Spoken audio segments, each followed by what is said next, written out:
What is going on, family? It's your Carolina cousin Big M, aka artwork_photos on Instagram. And today I'm coming to you guys to do my review and unboxing of the Viltrox 50mm 1.4. I am so glad to be able to get my hands on this item. I have been doing so much research on it since it came out about 5 months ago. There have been videos all over YouTube, but I am glad that I am finally able to get my hands on this, and I've been looking to get a 50mm for quite a while. The thing is that it has a slide out box, so this is just the cover here, and it is sealed. So let me go ahead and get into that and break the seal. All right, so it literally slides out. Get a glossy piano black box, and on top you get your Viltrox warranty card, and I'm guessing that these are inspection instructions. You get your Viltrox Vision to Explore, and this is what it looks like. I believe from watching others' videos that this right here is actually the dust bag that you have, that you could take your lens around in. Pretty good quality. More of a pleather material. Down at the bottom, you have a drawstring bag, and it doesn't have. Oh, okay. I'm glad that I saw that before saying it. As you can see, there is very light Viltrox branding here. If you're not looking for it on the back, you won't see it. If you're not really looking for it, you won't catch that. I was expecting to have the Viltrox logo somewhere in the gray where it would easily be seen. But very quality bag for the times that you're not having it in use. You do have a styrofoam here, and let's go ahead and pull that off. This is what the inside of it looks like. You do get your silica gel packet, and we have our lens. Just comes inside of a plastic bag, and I can already feel the heft. People say that this is uh, a very well put together lens as far as build quality. And without further ado, here you are, the Viltrox 50mm 1.4. I'm glad that it comes with that lens cap right here. Of course, you do have your aperture ring where you can set it to A for automatic. See if that picks up.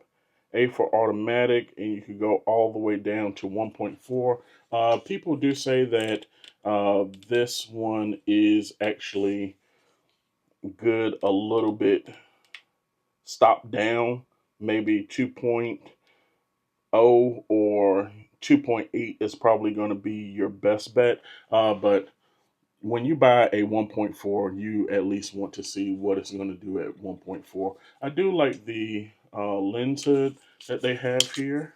Let's go ahead and get this on. Snapped into place. Yes, and this is a hefty guy right here. Like, literally, it's like lifting a weight.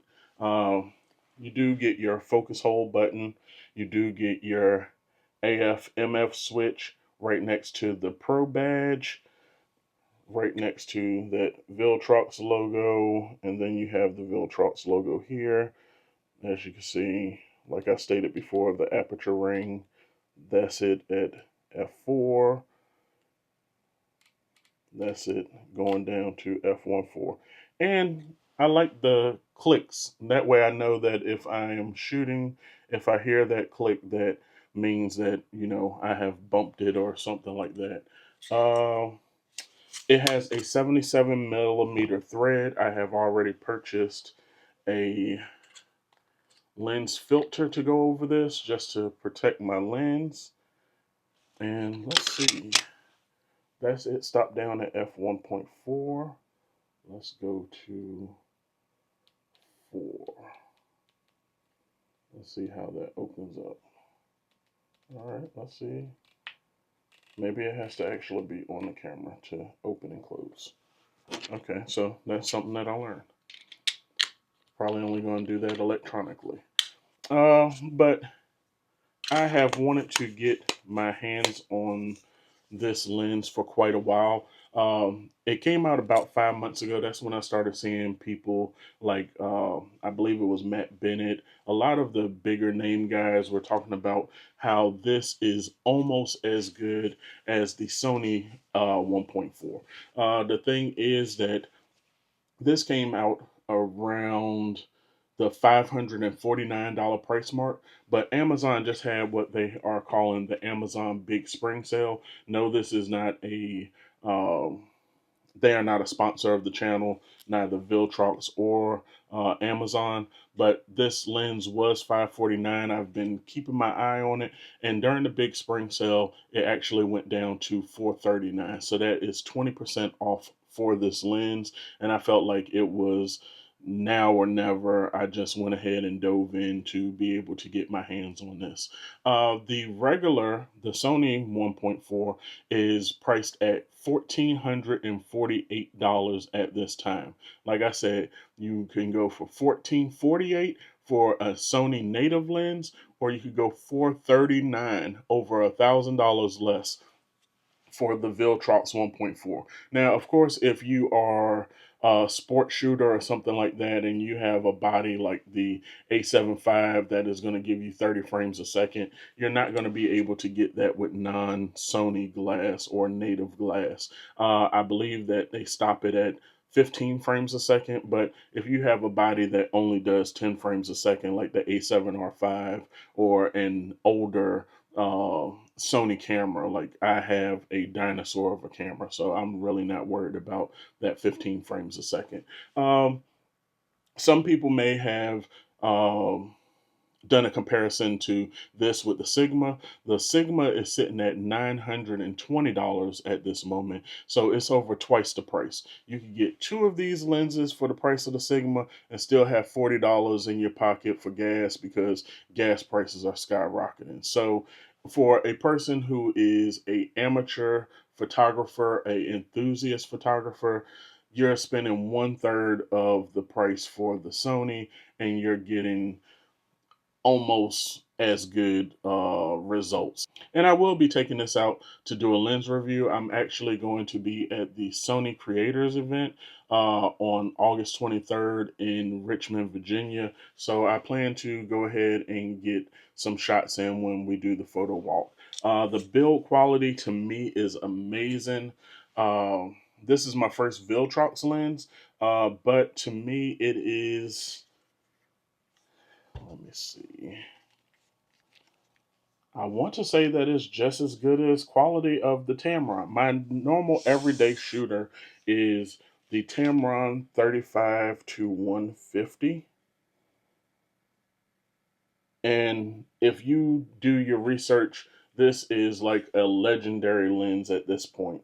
Um, Basically, you can, the 35 to 150 range, you can go out and do a wedding with this tomorrow. It goes from f2 to f2.8.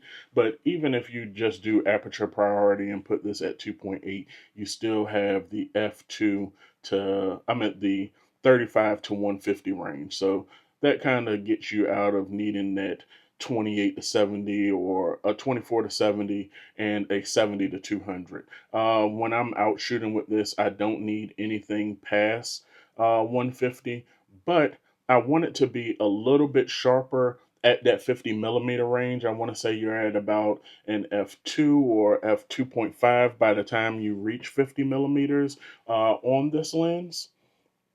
So that is why I decided that I wanted to add the Viltrox 50 millimeter to my lineup. And just a size comparison, just in case you guys do have the 35 to 150.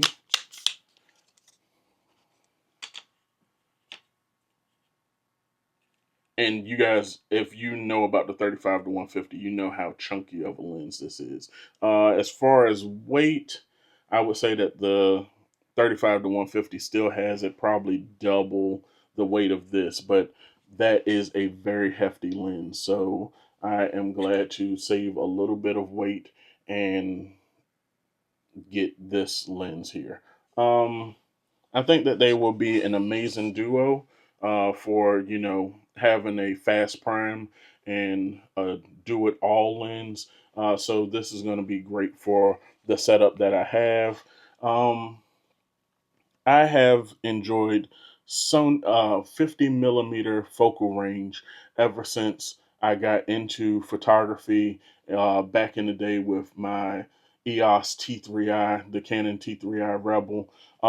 And I wanted to show you guys, if you're coming from that realm of using DSLRs, this is a nifty 50 Canon 50 millimeter. This is a 1.8. No, I don't have the illustrious red ring on my lens. That is something that I did hope to get when I was shooting Canon when I first started out. But look at how small this lens is in comparison to the Viltrox f1.4. Like, and I'm talking about, like, if anyone has this, this is a plastic frame. I don't want to squeeze too hard on it. It probably would crack, but you know, this was $100 when I first got it, and literally you could break this and go out and buy another one. And it took amazing photos at f1.8. The Nifty 50 is amazing. So I am hoping that I will have at least as much fun shooting with the 50 millimeter 1.4. Like I said, I am an enthusiast photographer, not a professional at all. This is not my day job, but I do enjoy taking photos, and I am going to enjoy um, taking photos on this. And I did just, like I said, this is my first time unboxing it. I do see that there is a lever here for you to declick when using the aperture ring. I heard other people, oh, that is super smooth. It is making noises. I'm not sure if that's picking up. I'll bring it into the mic. That is making a little bit of noise when it's on. You are getting the clicks. But yeah, you just hit that and super smooth turning. But yeah, I can't wait to get out and take some photos with this. What are your opinions? Have you used the Viltrox 50 millimeter 1.4? Are you a fan of Sony native lenses? Have you compared this to the Sigma f1.4? I cannot wait to get out and start shooting. And thank you guys for watching my video. Peace and positivity.